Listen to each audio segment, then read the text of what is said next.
తెలంగాణ భవన్లో ఘనంగా మాజీ సీఎం కేసీఆర్ పుట్టినరోజు వేడుకలు నిర్వహించారు. ఈ వేడుకల్లో మాజీ మంత్రులు హరీష్ రావు, కేటీఆర్ పాల్గొన్నారు. కేసీఆర్ పుట్టినరోజును ఘనంగా నిర్వహించిన తలసాని హరీష్ కు కృతజ్ఞతలు తెలిపారు. తెలంగాణ కోసం పదవులు త్యాగం చేసిన నాయకుడు కేసీఆర్ అని హరీష్ రావు కొనియాడారు.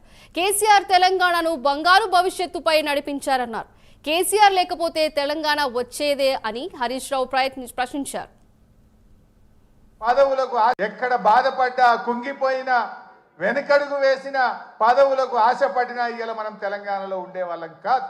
ఇవాళ తెలంగాణ వచ్చిందంటే అది కేసీఆర్ గారి మొండి పట్టుదల, ధైర్యం, ఆయన పోరాటం వల్ల ఇవాళ తెలంగాణ వచ్చింది.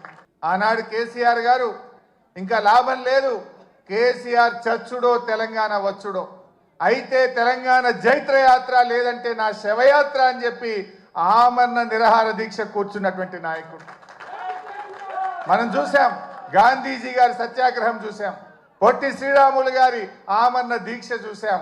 మరి నాడు కేసీఆర్ గారు కూడా ఆమరణ నిరాహార దీక్ష కూర్చొని ఢిల్లీ పీఠాన్ని కదిలించి డిసెంబర్ 9, 2009 ప్రకటన వచ్చిందంటే అది కేసీఆర్ గారి దీక్ష ఫలితం అని కూడా మనం గుర్తు చేసుకోవాల్సిన అవసరం ఉంది. ఈ సాధించిన తెలంగాణను తాగునీటిలో, సాగునీటిలో, విద్యుత్ రంగంలో ఏ రంగం తీసుకున్నా ఈ దేశానికి రోల్ మోడల్గా, అన్ని రాష్ట్రాలకు ఒక మోడల్గా, ఒక దిక్సూచిగా తెలంగాణను తయారు చేసింది.